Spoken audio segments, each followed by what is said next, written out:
Жаңалықтардан естіп жатырмыз, біздің Қазақстан статистика бойынша әлемде ажырасудан екінші орында тұр екен. Әрине, бұл өте қорқынышты жаңалықтардың бірі деп айта аламын. Біздің жастарымыздың арасында да туу көрсеткіші мен тұрмыс құру көрсеткіші өте төменгі дәрежеде деп дабыл қағуда. Неге жастар жаппай бала туудан бас тартып және үйленуден мүлдем бас тартуда? Осы сұрақтарға бүгін жауап бере кетейік. Біріншіден, қазіргі жастар бұрынғыдай емес, барлығының көздері ашық, көкіректері ояу, оқыған, тоққан, және де олар карьера қуалап, өздерінің жұмыс істегісі келеді, білім іздейді, саяхаттағысы келеді, әртүрлі елдер, шетел, Европа барлығын көргісі келеді. Екіншіден, барлық елде, біздің Қазақстанда ғана емес, бүкіл елде, Европадан бөлек, жаңағы Америкадан бөлек, басқа өзіміз сияқты елдерде бала асырау өте қымбат. Бұл шындық. Бала асырау өте қымбат. Оны жеткізу, 18 жасқа дейін жеткізу қанша миллиондаған ақша кетеді. Және де кейбір адамдар өздерін асыра алмай жатқанда, әрине баланы асырау өте үлкен жауапкершіліктің бірі болып табылады.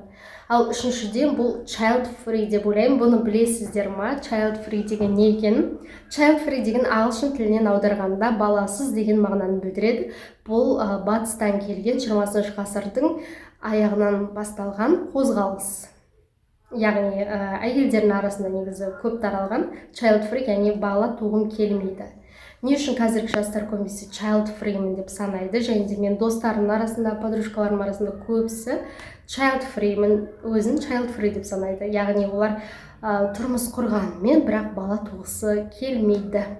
Неге ондай болып жатыр деген сұраққа жауап бере келсем, әрине мен жаңағы айтқандай, баланы асырау өте қиын, және де ол өте жауапкершілікті талап етеді. Ал child free адамдар көбінесе, шындықты айтсам, бұл эгоист адамдар. Енді эгоизм бұл кей кезде керек. Адам өз-өзін ойлайды, кей кезде өз-өзін ойлайды, тек өзім деп қалған адамдар негізі эгоист деп атаймыз. Енді бұл кісілерде кінәлауға болмайды. Child free, біз Қазақстан зайырлы мемлекет болғандықтан, кім child free болғысы келеді, кім бала туғысы келеді, кім туғысы келмейді, әркімнің өз қалауы өзінде. Ал достар, сіздер не ойлайсыздар осы child free туралы? Естіп пе едіңіздер? Бала туудан бас тартып жатқан, болмаса тұрмыс құрғысы келмейтін қыздар мен жігіттер араларыңызда бар ма? Өз пікіріңізді қалдыра кетсеңіз. Тіпті білсеңіздер, батыста, әсіресе ақш-та және Европа мемлекеттерінде child free-дің мүшелері, яғни өзін қатты child free деп санайтын кісілер, жаңағы өзінің жыныстық мүшесін, жатырларын кейбіреулері алып тастауда. Ал бұған не дейсіздер? Өз организмдегі өзін керекті мүшесін алып тастауда. Өзін тіпті бала туғысы келмейді. Және де ғалымдардың зерттеуі бойынша осы child free'лердің көбісінде жануарларды, яғни үй жануарлары, ит, мысық, соларды асырап, өздерін бала ретінде асырайды, және олардың өзін балам деп айтып, және оларға өзінің туған күнінде жасап береді екен.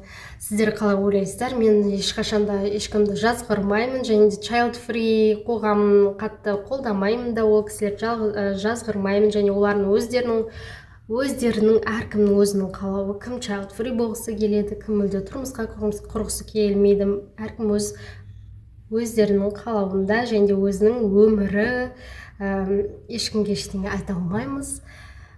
Достар, сіздер не ойлайсыздар? Әлбетте пікір қалдыра кетіңіздер.